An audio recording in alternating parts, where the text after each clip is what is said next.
কৰ্মচাৰীসকল জনাই আছোঁ এটা খুব গুৰুত্বপূৰ্ণ খবৰ যে অসম চৰকাৰৰ বিশেষকৈ শিক্ষা বিভাগৰ যিসকল কৰ্মচাৰী আছে তেওঁলোকলৈ আহিছে সমগ্ৰ শিক্ষাৰ ফালৰ পৰা এক বিশেষ নোটিছ। এই নোটিছখনত কি লিখা আছে মই সবিশেষ জনাম।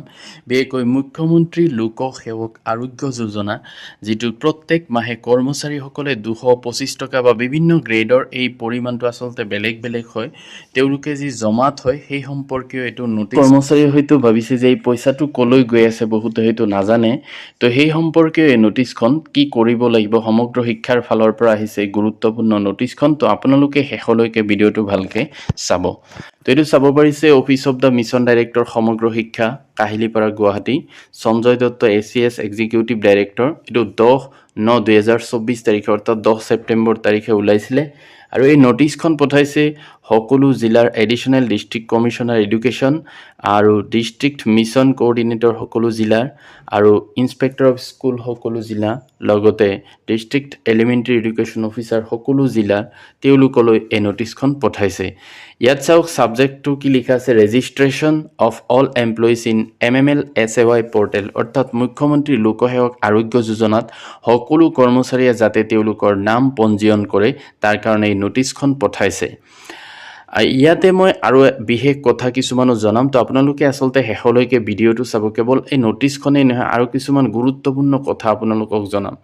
তো ৰেফাৰেন্স নাম্বাৰটো চাইছে কি লিখা আছে, তাৰপিছত কি লিখিছে চাওক। Sir madam, with reference to the subject cited above you are requested kindly to inform all employees to register in the Mukhyamantri Loksevak Arogya Yojana MML SAY at https://mmlsay.assam.gov.in for medical reimbursement under MML SAY, অৰ্থাৎ কৰ্মচাৰীসকলে medical ৰিইম্বাৰ্চমেণ্ট পোৱাৰ কাৰণে MML SAY অৰ্থাৎ মুখ্যমন্ত্ৰী লোকসেৱক আৰোগ্য যোজনাৰ যি official website mmlsay.assam.gov.in, তাতে সকলো কৰ্মচাৰীয়ে, যিসকল ৰেগুলাৰ কৰ্মচাৰী, তেওঁলোকে নাম পঞ্জীয়ন কৰিব লাগিব। তেতিয়াহ'লেহে তেওঁলোকে এই পইচাটো কাটিলেও যেতিয়া তেওঁলোকে ৰেজিষ্ট্ৰেশ্যন কৰিব আৰু DDOই তেওঁলোকৰ এপ্লিকেশ্যনটো এপ্ৰুভ কৰিব, তেতিয়াহে এজন কৰ্মচাৰীয়ে মেডিকেল ৰিইম্বাৰ্চমেণ্ট অৰ্থাৎ চিকিৎসাৰ বাবদ তেওঁ যি খৰচ কৰিছে সেই খৰচ পাতি তেওঁলোকে পাবলৈ সক্ষম হ'ব। অন্যথা তেওঁলোকৰ পইচা কাটিলেও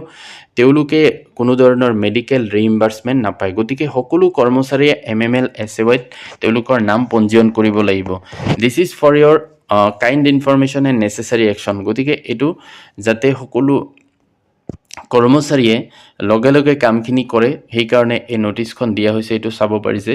তো ইয়াতে মই আৰু এটা কথা আপোনালোকক জনাই থওঁ যে বহুতে হয়তো আগতো গম পাইছিলে যে এই বস্তুটো যদি কোনোবাই ল'ব নিবিচাৰে, যে তেওঁ ৰেজিষ্ট্ৰেশ্যন নকৰিব MML SAYত বা এই পইচাটো তেওঁ নাকাটে, তেওঁ এই সুবিধা গ্ৰহণ নকৰে, তেতিয়া তেওঁলোকৰ কাৰণে বিশেষ সুবিধা আছে। তেওঁলোকে বিশেষকৈ যিজন ট্ৰেজাৰী অফিচাৰ আছে তেওঁলৈ এটা এপ্লিকেশ্যন লিখিব লাগিব, আণ্ডাৰটেকিং, যে তেওঁ এই পইচাটো মানে নিদিয়ে, জমা নথয়, অৰ্থাৎ তেওঁ মেডিকেল ৰিইম্বাৰ্চমেণ্টৰ কোনো ধৰণৰ দৰকাৰ নাই।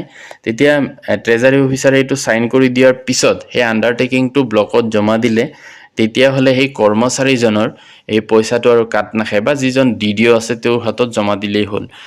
তো এইটো আছিলে গুৰুত্বপূৰ্ণ এটা ভিডিঅ' যে সকলো কৰ্মচাৰীয়ে যাতে MML SAYত তেওঁলোকৰ নামটো ৰেজিষ্ট্ৰেশ্যন কৰে, যিসকলে এইটো বিচাৰে। অন্যথা তেওঁলোকে যি পইচা জমা থৈ আছে এইটো এনেই যাব, তাৰ কোনো ধৰণৰ মেডিকেল ৰিইম্বাৰ্চমেণ্ট নাপায়। গতিকে ভিডিঅ'টো যদি ভাল লাগে লাইক এটা কৰি দিব আৰু মোৰ চেনেলটো ছাবস্ক্ৰাইব কৰি থ'ব, এনেকুৱা দৰকাৰী ইনফৰমেশ্যনবোৰ আগতীয়াকৈ পাই থাকিবলৈ। Thank U.